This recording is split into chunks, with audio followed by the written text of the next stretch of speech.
In a hot pan, add a little bit of olive oil, then add all your chopped vegetables and let them cook for a couple of minutes.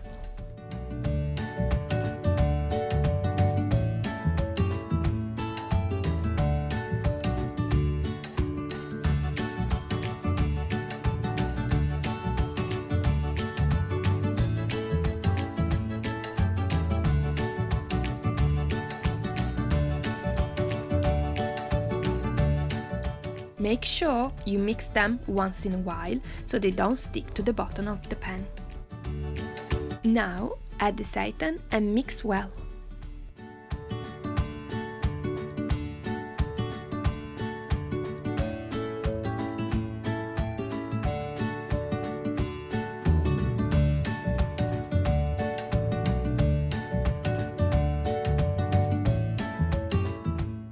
Add 2 tablespoons of apple cider vinegar, then season with salt and pepper.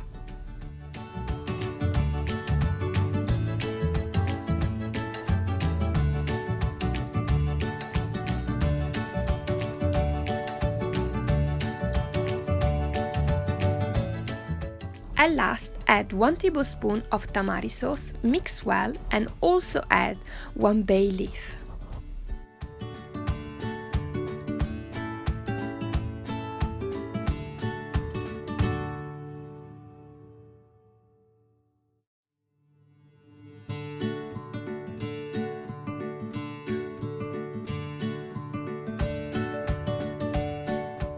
Add the passata, mix well, then cover with the lid and let it simmer for 40 minutes at a medium heat.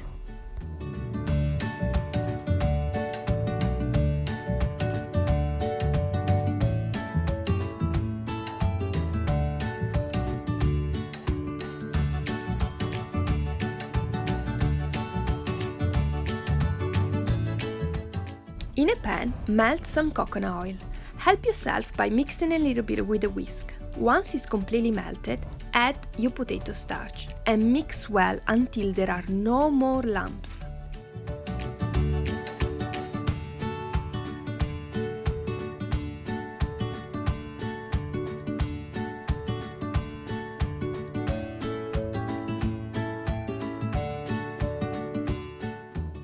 Now it's time to add the oat milk. Make sure you mix really well.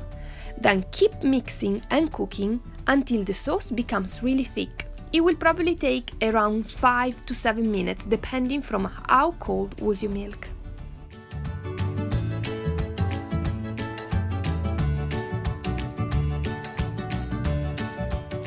Once your sauce is ready, make sure you season well with salt and nutmeg. Give it a good mix and then remove from the fire.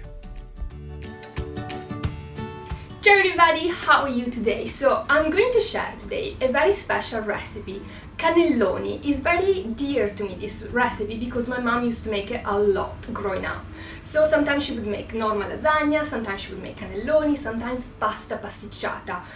All three things are literally the same, the only difference is which type of pasta you use. So today I'm gonna use cannelloni. Another thing that I want to say is that you can put any filling inside. In this case I'm gonna keep it classic with bolognese sauce and bechamel, but you can also use like a spinach and mushroom, different vegetable, whatever you prefer, depending even on the season, you can play with it.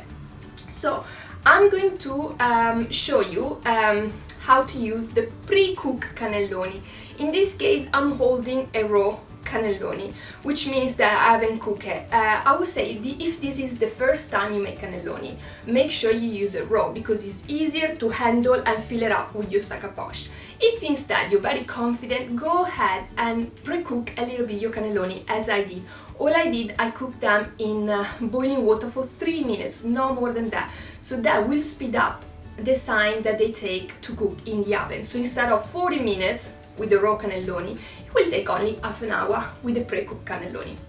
But absolutely up to you.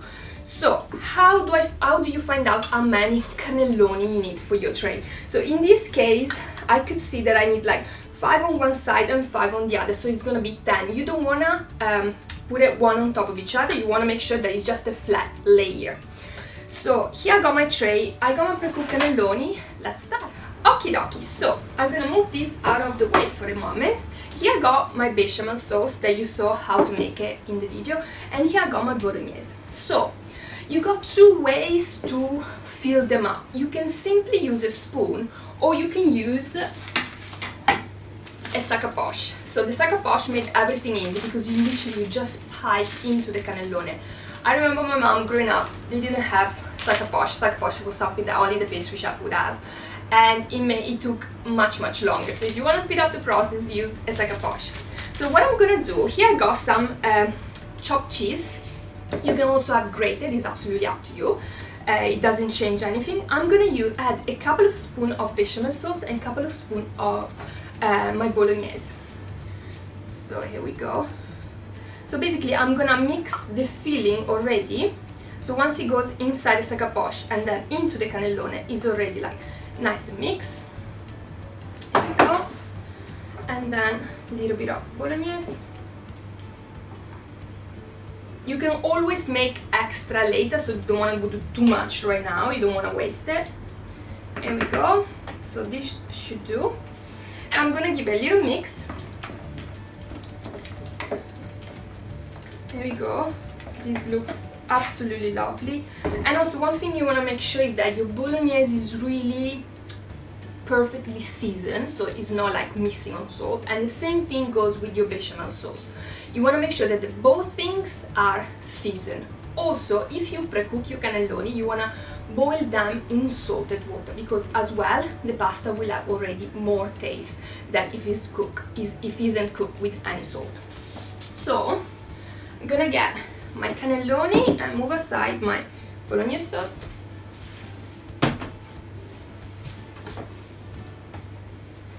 There we go. Okie dokie. So one thing that you want to do on your tray is to give it a good rub, either with some coconut oil or with some bechamel sauce. Why is that? Because that will prevent the pasta from gluing on the side or on the bottom, and that makes it really hard for you to basically scoop them out once they're cooked. Also make it easier to clean once you need to wash the dishes, so make sure you do that.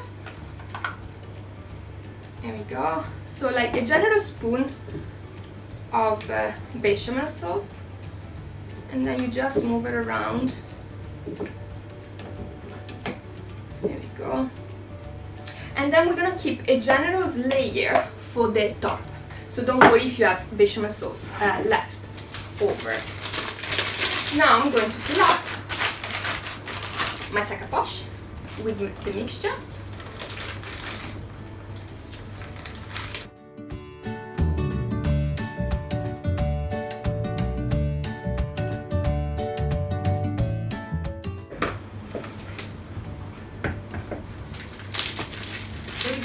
So once it's full, guys, especially if you're not like super confident with the piping bag, a good thing to do is actually to close it completely, to lock it, so you're sure that at least on one side the mixing is not coming out.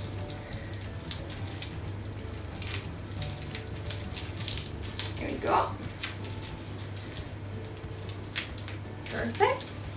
Okay, so now you want to make sure you got all your things. You got your piping bag, you got your tray with some bechamel sauce on it, and here I got my cannelloni, which I pre-cook, and I also like drizzle with lots of olive oil to make sure they don't glue to each other. Here we go. So you want to make sure, especially if you chop your cheese and you didn't grate it, but in both cases I would say that you have a nice big hole on your piping bag, otherwise you risk that your mix get all create big lumps, and that is really hard to pipe it out, and it's going to end up in an explosion, which you don't want. So just cut it off. Here we go. Perfect. So now one cannelloni at a time, and you fill it up. There we go. It's okay if a little bit of mix goes into the tray. It will go out anyway a little bit once you cook, so it's no problem. One thing that I like to do is keep one side of the cannelloni attached to the tray so the mix doesn't go out, and then fill up the rest. There we go. And now just keep doing until you finish them all.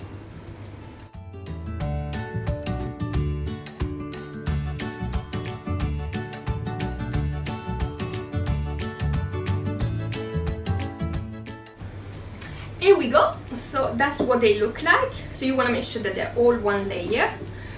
So there is a little bit of a little bit of mixing coming out, which is not a problem at all. So now what you want to do is cover with your last layer of bechamel sauce, and remember, you want to be very generous because this is, I would say, for me at least, that I'm a very cheesy person, that is the best layer. So go on and be generous about.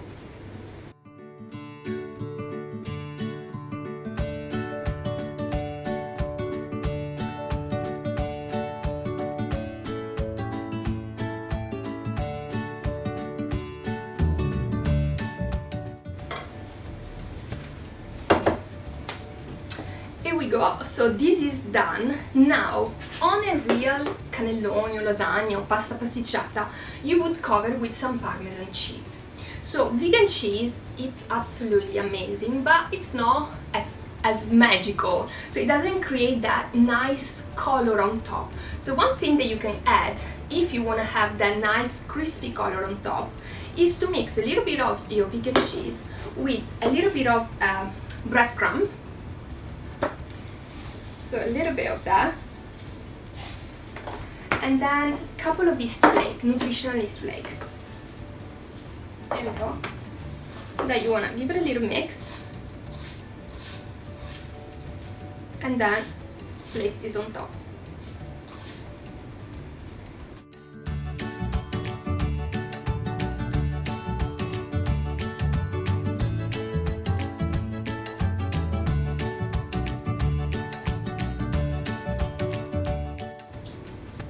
Here we go, guys. So this is ready and absolutely lovely. I can't wait to eat it.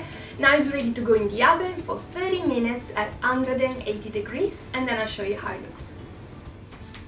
Here we go, guys. This is absolutely delicious and ready. I can't wait to eat it. If you enjoyed the recipe, just give it a like, make sure you subscribe, and let me know if you have any question in the comments below. And I'll see you soon. Ciao!